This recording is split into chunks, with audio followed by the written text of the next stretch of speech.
नमस्कार। देश प्रदेश व दुनिया की तमाम बड़ी खबरों में आपका स्वागत है। आइए एक नजर डालते हैं आज की मुख्य हेडलाइंस पर। बड़ी खबरों में आज हम आपको बताएंगे, हरियाणा में जल्द होगा सीईटी एग्जाम। बिंदल का दावा, मोहनलाल बड़ोली पर एफआईआर करवाना है पूर्व सांसद की साजिश। अडानी मुद्दे पर मोदी ने अमेरिका में कहा, ये निजी मामला है। नगर निगम चुनाव के लिए बीजेपी ने जारी की 9 उम्मीदवारों की सूची। हरियाणा में सरकारी व प्राइवेट स्कूलों का बदला समय। हरियाणा के ऊर्जा मंत्री फिर दिखे एक्शन मोड में। अमेरिका से फिर आई बुरी खबर, आज 119 भारतीय और होंगे डिपोर्ट। कुत्ते को मारने पर मेनका गांधी ने दर्ज करवाई एफआईआर। हरियाणा में भाजपा सिंबल पर नहीं लड़ेगी समिति चुनाव। आम आदमी पार्टी के नेता हो सकते हैं गिरफ्तार। केंद्र व आंदोलनकारी किसानों की मीटिंग फिर रही बेनतीजा। हिसार में मेयर चुनाव को लेकर मचा घमासान। अब देखिए खबरें विस्तार से। बड़ी खबरों में आइए सबसे पहले बात करते हैं सीईटी एग्जाम से जुड़ी बड़ी खबर की। जी हां, हरियाणा में ग्रुप सी और डी भर्ती के कॉमन एलिजिबिलिटी टेस्ट यानी कि सीईटी 2025 के लिए जल्द रजिस्ट्रेशन शुरू होगा। इसको लेकर हरियाणा स्टाफ सिलेक्शन कमीशन ने फार्म भरने के लिए जरूरी डॉक्यूमेंट की लिस्ट जारी की है। हरियाणा स्टाफ सिलेक्शन कमीशन के चेयरमैन हिम्मत सिंह ने इसकी सूचना दी है। उन्होंने युवाओं से अपील की है कि वह अपने सभी जरूरी डॉक्यूमेंट सर्टिफिकेट तैयार रखें ताकि रजिस्ट्रेशन के दौरान किसी भी प्रकार की असुविधा न हो। चेयरमैन ने बताया कि जल्द सीईटी में वन टाइम रजिस्ट्रेशन की व्यवस्था भी शुरू होगी। आयोग के चेयरमैन ने कहा कि युवा अपना रजिस्ट्रेशन फार्म खुद भरें ताकि गलती होने की संभावना कम हो, किसी अन्य से फार्म न भरवाए। कुछ सालों में आयोग ने यह अनुभव किया है कि युवाओं द्वारा दूसरों से भरवाए गए फार्म में हुई गलती की वजह से उन्हें नौकरी से हाथ धोना पड़ा है। ऐसी गलती करने से बचें, अपना फार्म खुद भरें।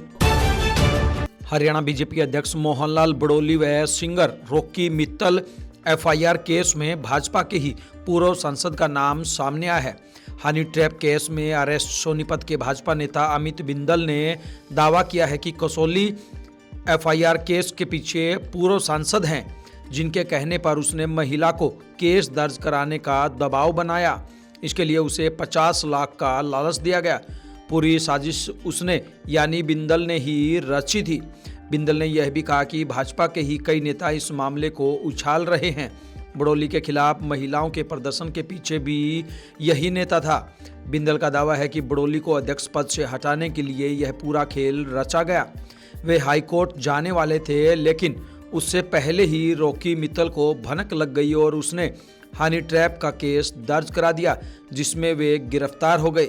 हनी ट्रैप केस की जांच से जुड़े एक अधिकारी ने नाम न छापने की शर्त पर इन खुलासों की पुष्टि की है। बता दें कि बड़ोली और रॉकी मित्तल पर दिल्ली की महिला ने जबरदस्ती शारीरिक संबंध बनाने का आरोप लगाया था। लोकसभा में नेता प्रतिपक्ष राहुल गांधी ने एक बार फिर अडानी मुद्दे पर प्रधानमंत्री नरेंद्र मोदी को घेरा है। राहुल गांधी ने सोशल मीडिया एक्स पर लिखा कि अडानी मामले पर पीएम से देश में सवाल पूछो तो वे चुप्पी साध लेते हैं।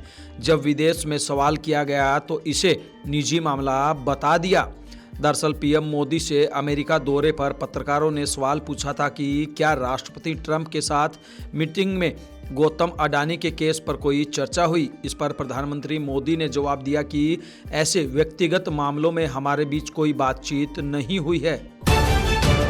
हरियाणा में बीजेपी ने 9 नगर निगमों में बीजेपी के मेयर उम्मीदवारों की लिस्ट जारी कर दी है। मानेसर को पार्टी ने फिलहाल होल्ड पर रखा है। हिसार से भाजपा ने परवीन पोपली को टिकट दिया है। पानीपत में कोमल सैनी, अंबाला में शैलजा सचदेवा और रोहतक में राम अवतार वाल्मीकि को चुनावी मैदान में उम्मीदवार बनाया है। सोनीपत में केंद्रीय मंत्री मनोहरलाल खट्टर के मीडिया सलाहकार रहे राजीव जैन को टिकट दिया गया है। राजीव जैन पूर्व मंत्री कविता जैन के घरवाले हैं, जिनका पिछले विधानसभा चुनाव में टिकट काट दिया गया था। करनाल में रेणु बाला गुप्ता को पार्टी ने दोबारा उम्मीदवार बनाया है। इससे पहले भी बीजेपी की तरफ से एक लिस्ट वायरल हुई थी, जिसमें 9 कैंडिडेट के नाम शामिल थे। नई लिस्ट में सिर्फ गुरुग्राम में कैंडिडेट बदला गया है। वायरल लिस्ट में गुरुग्राम से उषा प्रियदर्शी को टिकट दिया गया है। अब राजरानी मल्होत्रा को चुनावी मैदान में उतारा गया है। मुख्य चुनाव आयुक्त यानी कि सीईसी राजीव कुमार 18 फरवरी को रिटायर हो रहे हैं। इससे पहले नए सीईसी के सिलेक्शन को लेकर 17 फरवरी को बैठक बुलाई गई है। मीटिंग में पीएम मोदी, कानून मंत्री अर्जुन राम मेघवाल के अलावा नेता विपक्ष राहुल गांधी भी शामिल होंगे। कमेटी की सिफारिश के बाद राष्ट्रपति अगले सीईसी की नियुक्ति करेंगे। अब तक सबसे सीनियर चुनाव आयुक्त को सीईसी के रूप में प्रमोट किया जाता रहा है। राजीव कुमार के बाद ज्ञानेश कुमार सबसे सीनियर इलेक्शन कमिश्नर हैं। उनका कार्यकाल 26 जनवरी 2029 तक है। ऐसे में एक नया इलेक्शन कमिश्नर भी नियुक्त किया जा सकता है। सुखबीर सिंह संधू दूसरे इलेक्शन कमिश्नर हैं। हरियाणा में सरकार ने समय से पहले ही स्कूलों की टाइमिंग बदल दी है। इसमें गर्मियों और सर्दियों के लिए अलग अलग टाइमिंग रखी गई है। पहले सरकार मार्च महीने में टाइम टेबल बदलती थी, लेकिन इस बार इसे 16 फरवरी से लागू किया जा रहा है। हालांकि इस दिन संडे होने की वजह से 17 फरवरी से स्कूलों की टाइमिंग बदल जाएगी।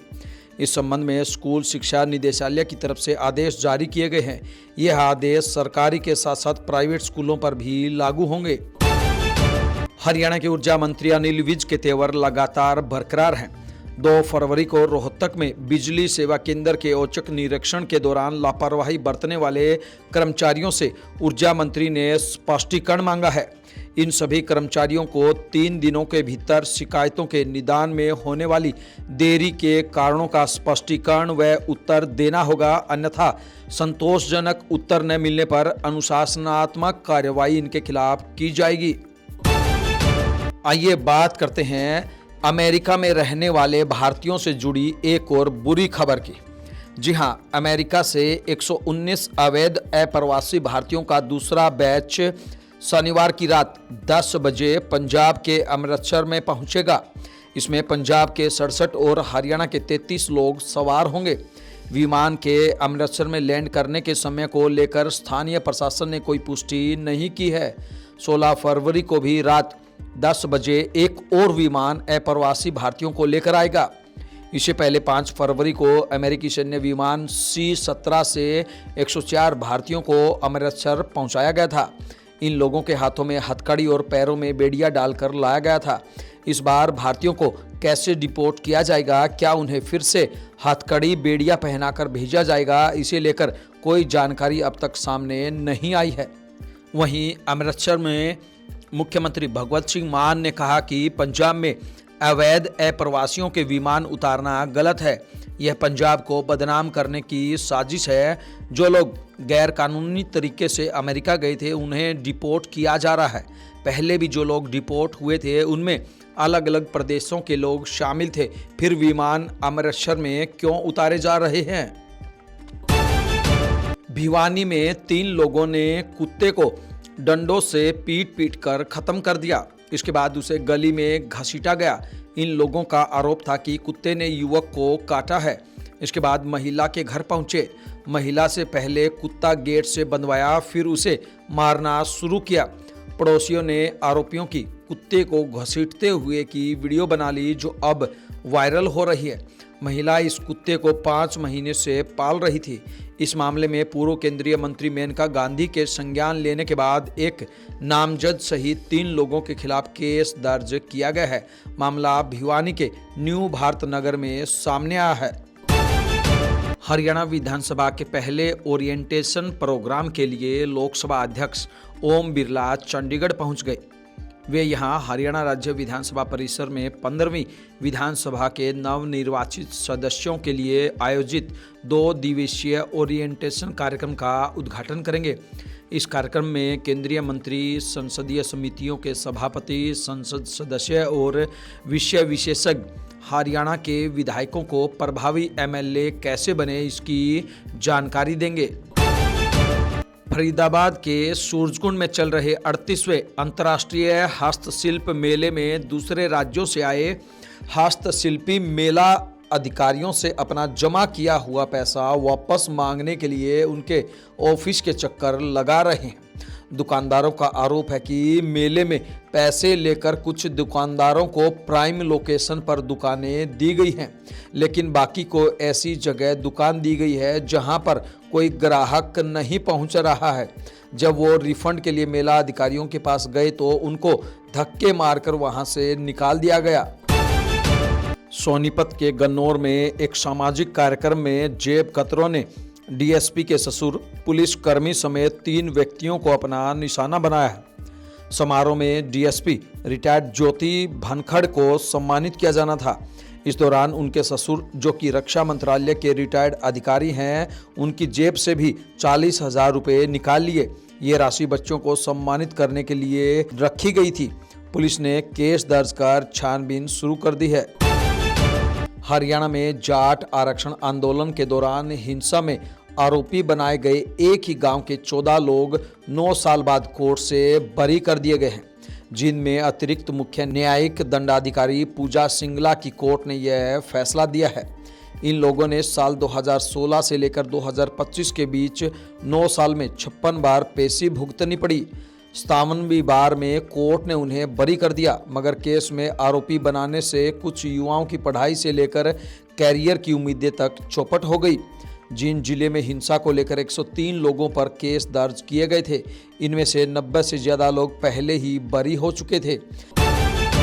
निकाय चुनावों में टिकट चाहने वालों की भारी संख्या को देखते हुए भाजपा ने हरियाणा में 1 दर्जन से अधिक नगर निगम समितियों में वार्ड पार्षद सीटों पर पार्टी के चुनाव चिन्ह पर चुनाव न लड़ने का फैसला किया है।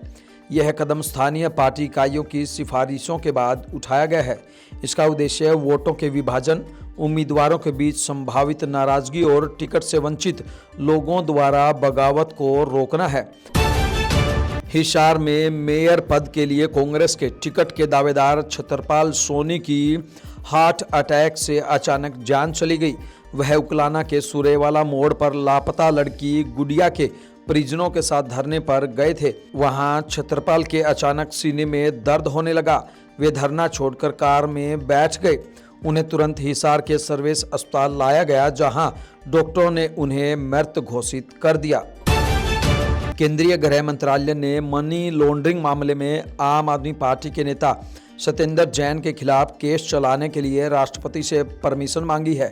दिल्ली के पूर्व स्वास्थ्य मंत्री जैन के खिलाफ बीएनएस की धारा 218 के तहत मंजूरी मांगी गई है। ईडी और गृह मंत्रालय का यह कदम सत्येंद्र जैन के खिलाफ चल रही कानूनी कार्रवाई का महत्वपूर्ण हिस्सा माना जा रहा है। अगर राष्ट्रपति से मंजूरी मिलती है तो उनके खिलाफ कानूनी प्रक्रिया आगे बढ़ेगी और जैन को गिरफ्तार भी किया जा सकता है। भाजपा के राष्ट्रीय अध्यक्ष की चुनाव प्रक्रिया की शुरुआत मार्च के पहले हफ्ते तक शुरू हो जाएगी। होली से पहले पार्टी को नया राष्ट्रीय अध्यक्ष मिल जाएगा। इस बार राष्ट्रीय अध्यक्ष के लिए दक्षिण भारत से किसी नेता के नाम पर सहमति बन सकती है, क्योंकि भाजपा का फोकस अब दक्षिणी राज्यों पर है। फरवरी के आखिरी तक 18 राज्यों के प्रदेश अध्यक्षों के चयन की प्रक्रिया पूरी होते ही राष्ट्रीय अध्यक्ष के लिए चुनाव कार्यक्रम घोषित होगा। फ्रांस और अमेरिका दौरे पर गए पीएम मोदी को कई गिफ्ट मिले और उन्होंने भी कई गिफ्ट दिए। अमेरिकी बिजनेसमैन एलन मस्क ने मोदी को स्पेस एक्स की स्टारशिप फ्लाइट टेस्ट 5 का हीट शील्ड यानी कवच से बना मोमेंटो दिया। यह कवच अंतरिक्षयान को भीषण तापमान से बचाता है। मोदी ने मस्क के बच्चों को रविंद्रनाथ टैगोर की the crescent moon, the great R K. Narayan collection और विष्णु शर्मा की पंचतंत्र किताब उपहार में दी। केंद्र सरकार और आंदोलनकारी किसानों के प्रतिनिधिमंडल की चंडीगढ़ में 5वें दौर की मीटिंग हुई। मीटिंग में 28 किसान नेता शामिल हुए। केंद्रीय मंत्री प्रहलाद जोशी ने किसान नेता जगजीत सिंह डलेवाल की सेहत पर चिंता जताई। करीब 3.5 घंटे चली मीटिंग में कोई हल नहीं निकला। मीटिंग के बाद डलेवाल ने कहा, मीटिंग पॉजिटिव रही, अब अगली मीटिंग 22 फरवरी को होगी। 22 तारीख की मीटिंग में केंद्रीय कृषि मंत्री शिवराज सिंह चौहान भी मौजूद रहेंगे। वहीं केंद्रीय मंत्री प्रहलाद जोशी ने कहा, किसान नेताओं के साथ हमारी अच्छे माहौल में मीटिंग हुई है। हमने किसान नेताओं की सभी मांगें सुनी हैं। हमने उन्हें किसानों के लिए बजट में लिए गए फैसलों के बारे में बताया है। 22 फरवरी को केंद्रीय मंत्री शिवराज सिंह चौहान के नेतृत्व में एक बैठक होगी। बता दें कि किसान हरियाणा पंजाब के शंभू और खनौरी बॉर्डर पर 13 फरवरी 2024 से फसलों पर न्यूनतम समर्थन मूल्य की गारंटी के कानून समेत अन्य मांगों को लेकर आंदोलन कर रहे हैं। हिसार में मेयर चुनाव को लेकर घमासान मचा हुआ है।